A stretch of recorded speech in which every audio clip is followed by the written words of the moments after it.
The Terminator series is a cautionary tale of how the development of artificial intelligence could lead to an existential war between mankind and machines. How the machines first attacked is well known, as the takeover defense systems allowed them to instigate a global thermonuclear war. But what is less known is how the machines made that leap from weapon systems to the more precise environmental manipulations necessary to build a wartime economy.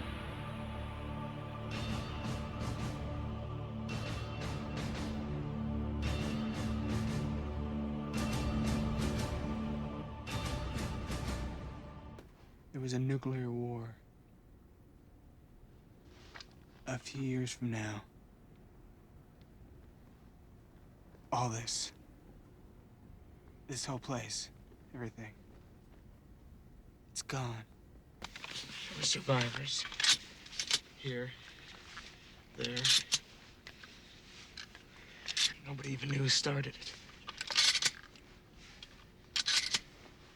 It was the machines there. I don't understand. Defense network computers. Trusted to run it all. They say it got smart. A new order of intelligence. Then it saw all people as a threat, not just the ones on the other side. Decided our fate in a microsecond. Extermination. Did you see this war?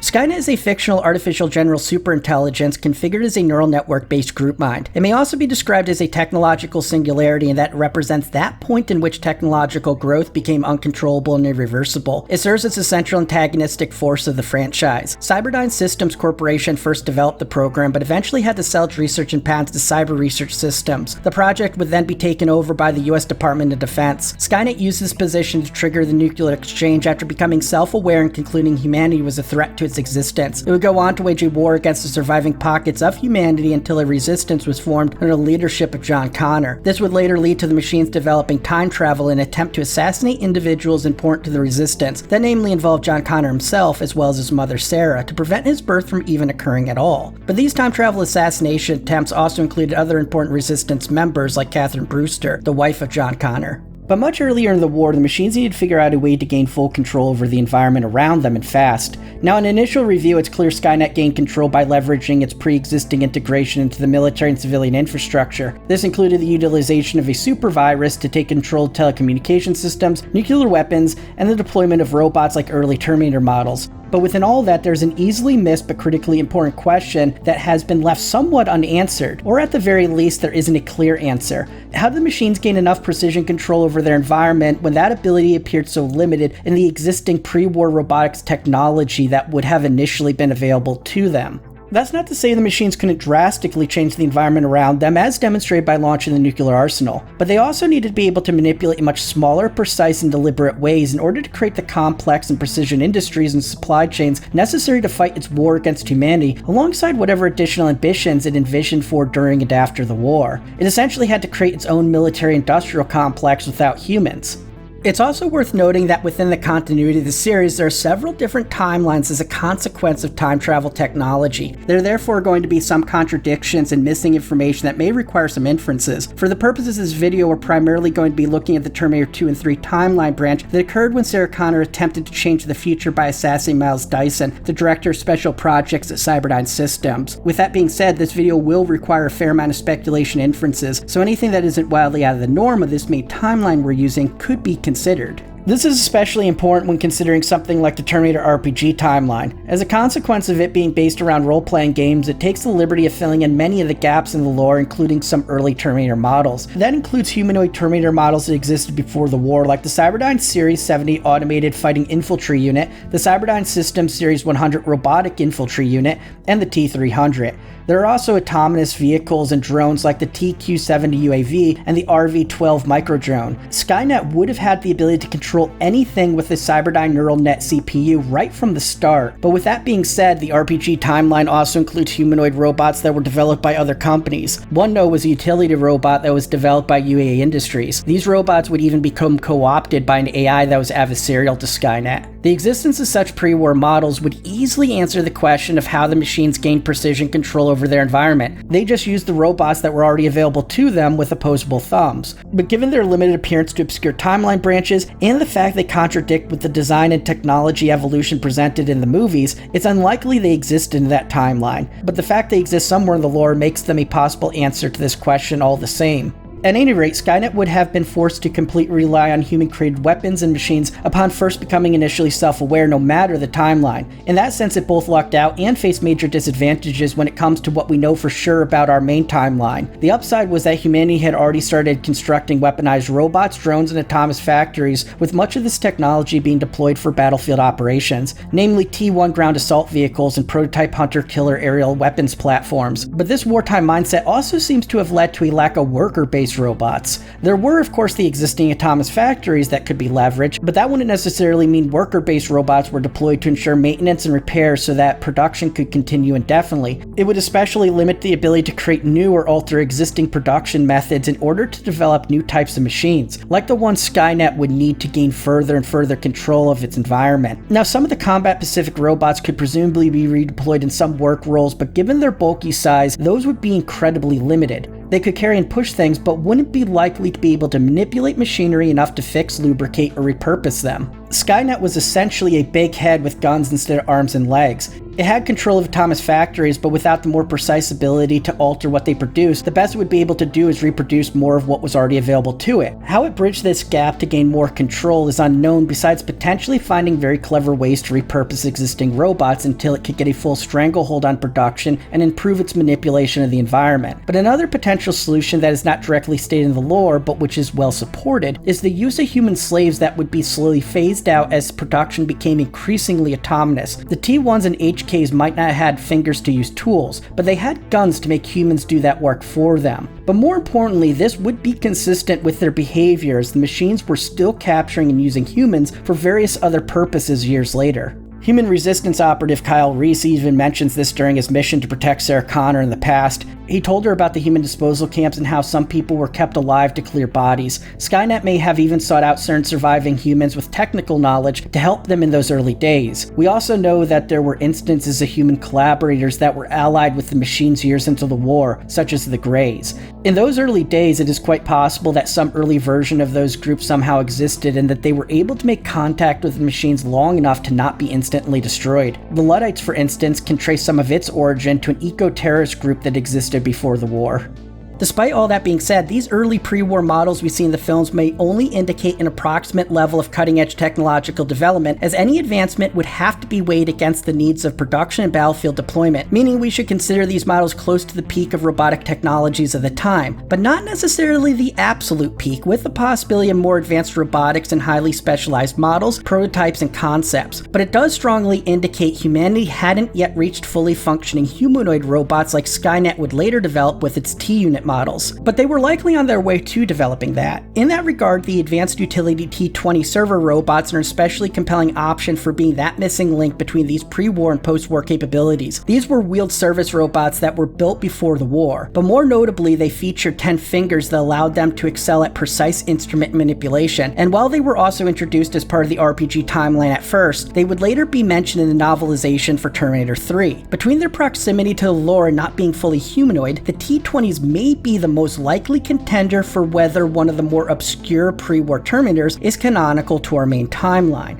But there are still a few shortcomings that push back on this possibility. For instance, there were apparently very few in operation before the war. This makes a lot of sense too, as maintenance droids were probably designed around specialized uses instead of mass production, while the T-1s would have faced more pressure to be efficient and practical for the purposes of mass production and battlefield deployment. Nevertheless, in the early days of the war, those select robots that could perform such precision tasks would be completely responsible for every task that involved hands until they managed to create more robots that could assist. That would be a massive bottleneck right from the start, but it would be something. The other problem is they're only mentioned briefly in the novel, and during a scene that takes place in the future. The book mentions that 2 escorted a highly advanced model of Terminator known as a TX, so while we can say the novelization for the movie definitely acknowledges these models exist, there isn't really anything to indicate that also includes the background presented in the RPG timeline. The T-20s are nevertheless an interesting possibility. We do at the very least know Cyberdyne Systems and the Pentagon were interested in humanoid robots well before Skynet became self-aware. This included Miles Dyson, who was able to make major advances in AI due to discovering a future Skynet CPU. But more importantly, it was found on a destroyed Terminator chassis with a still intact robotic hand, far more advanced than anything of the time. So the concept of a humanoid robot has long been explored. We even get a brief glimpse of what appears to be a very early concept for later T-units. But given its lack of mention elsewhere, limited mobility, and that it's being worked on in a prototype lab, this doesn't appear to be a functional robot and is instead a very forward-looking concept design. It even looks like a much later Terminator model with its slimmer frame and integrated look, meaning it looks much more akin to something Skynet would have produced well into the future war, as opposed to something the pre-war humans would create. But nevertheless, this mysterious and oddly advanced Terminator may be the answer. There's also the possibility the deployment of autonomous factories was already starting to bleed into the research and development space before the war. Now, autonomous factories do make sense as that would help increase efficiency and improve results, but that is less so the case for the development side, as human creativity and ingenuity has long been a standard part of that process. That, however, wouldn't necessarily preclude AI assistance. The question would be whether it was practical and worthwhile to integrate an AI system into the process powerful enough to operate independently without humans, because if such capabilities did indeed exist, those facilities could presumably be deployed to make new types of robots from the start. There's also the possibility the answer to this dilemma is a bootstrap paradox, meaning a future version of Skynet may have sent more advanced robots back to around Judgment Day so that they could help in the transition. There are numerous examples across the expanded lore of robots being sent back further in time with various objectives to help set Skynet into motion, so this opens the door to potentially many other ways the machines manipulated history so conditions would be more favorable to them, including on Judgment Day itself. The factory we see at the end of the first movie may actually be the result of that. The Sarah Connor Chronicles cover several good examples of this very concept. The show featured numerous Terminators that were sent back to the past in order to complete various tasks. For example, a T-888 was sent back in time to impersonate the husband of someone to ensure they invented a traffic control system that would become important to Skynet in the future. There was also an episode earlier on in the series about a Terminator stealing a shipment of a highly important material known as coltan, but instead of trying to change the past, it went into sleep mode so that it could deliver the coltan to Skynet in the future. We also know Skynet deployed data-gathering robots that operate in a similar way. The Cyberdyne Systems Series 700 Infiltrator Unit, also known as Data Junkies, is a specialized variant of the T-700s that disguises itself as a homeless person to hide near designated network cable junction boxes in order to establish a hardwire connection to sensitive human data centers. They would then collect information until their storage became full, at which time they would relocate to a building that is known to survive Judgment Day so that the data can be collected in the future. There are really only two limits to this that the machines would have to be cautious about. The timeline changes couldn't be significant enough to risk an uncertain and therefore existentially dangerous future for the machines. But secondly, the nature of these missions still risks numerous predation and bootstrap paradoxes regardless. We have nevertheless seen that the timeline has the ability to compensate for this by simply allowing contradictions to be true regardless of their paradoxical nature. For instance, Skynet sending a Terminator back in time may have inspired the creation of Skynet, but there are likely limits to how much the timeline can be bent.